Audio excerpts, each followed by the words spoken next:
sagantaa keessan kan yeroo hunda isin bira gahu sagantaa murtii jaalalaati. Murtii jaalalaa, murtii jaalalaa, murtii jaalalaa, murtii jaalalaa, murtii jaalalaa.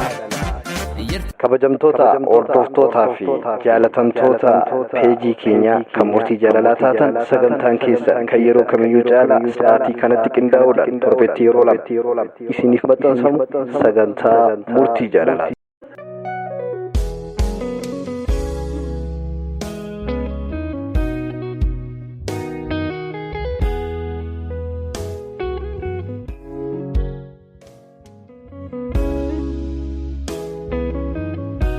Jechamoota jaalala keessaa muraasa.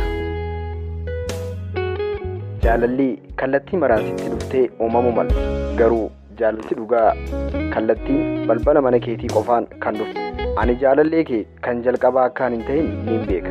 Garuu ammarraa jalqabee hanga xumura lubbuu tiyyaa jaalallee kee dhumaa akkaan ta'u hawwii koo guddaadha. Kanaaf hangaan jiru si waliin jiraachuuf onnee kiyyaaf waada seeneetiin jira. Yeroon sin jaaladha siin jiru qofa osoo hin taane waan sii fi jaalala kee waliinis walitti hidhatee dhufu mara jechuu kooti.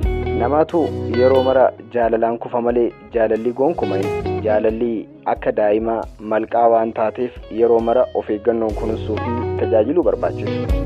Nama jaalatu tokko wayita si maddii jiru hangam akka jaalattuu fi dhimmamtuuf itti himuuf hin horraafatin yookaan hin dhibaawin.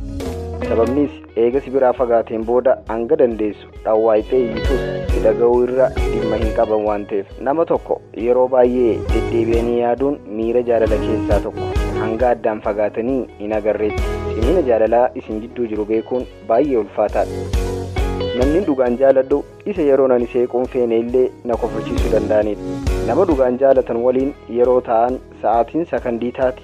Yoo gargar fagaatan garuu guyyaan tokko waggaa caalaa namatti dheerata. Yeroo baay'ee namni jaalala onnee teetiif sirrii ta'e fuuluma kee dura kan jiru ta'ullee arguun baay'ee ulfaata. Sababnis namoonni sirrii hin taane si dura labbaa galanii agartuu ta'e waan si haguuganiif onneen ta'e nama jaalattu irraa gonkumaa akka ugguramtu godhuu hin dandeessu. Garuu jaalalti humnaan si keessatti uumamte haala gaarii fi sirrii ta'een akka guddattuu fi itti fuftu godhuun kan danda'amuuf of amansiisi.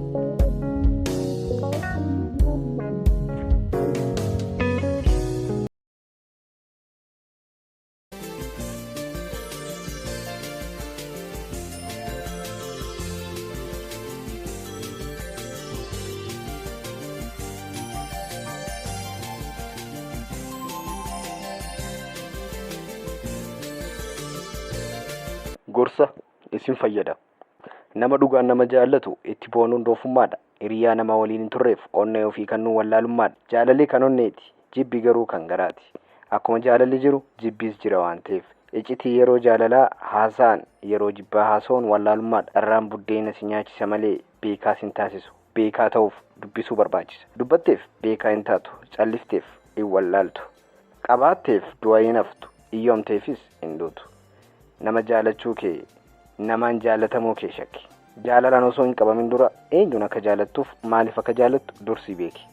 Dhabe jettee hin gaddin boruu argatta. Yoo abdii qabaatte argadhe jettees hin boonin boruu dhabuunis ni mala. Kaayyoo kee hin dagatin waadaa kee kabaji. Obsaan aannan gorumsaa dhugaa. Nama waliin jirtu fuudhurra nama wal malee jiraachuu hin dandeenye fuudhuutu caala. Nama obsa qabuuf mukti firii qabu gad jedha. Wanti bareedu hundi gaarii miti. Wanti gaariin hundi bareedaadha. Galatoomaa horaa bulaa deebanaa.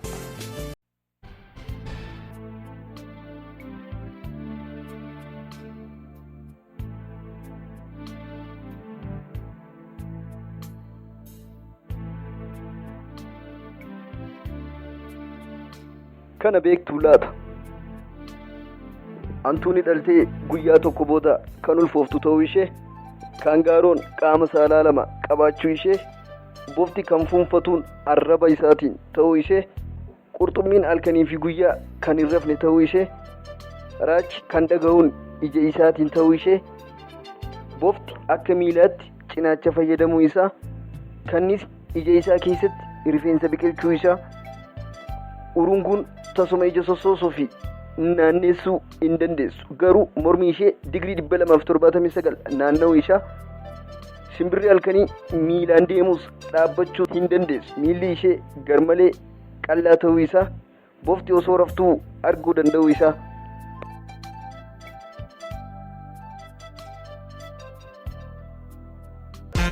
Kun sagantaa keessan kan yeroo hunda isin bira gahu sagantaa murtii jaalalaati.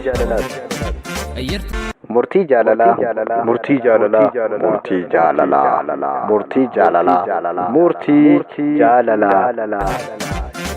Kabajamtoota hordoftootaa fi jaalatamtoota peejii keenyaa kan murtii jaalalaa taatan sagantaan keessan kan yeroo kamiyyuu caalaa sa'aatii kanatti qindaa'uudhaan torbeetti yeroo lama isiniif maxxansamu sagantaa murtii jaalalaati.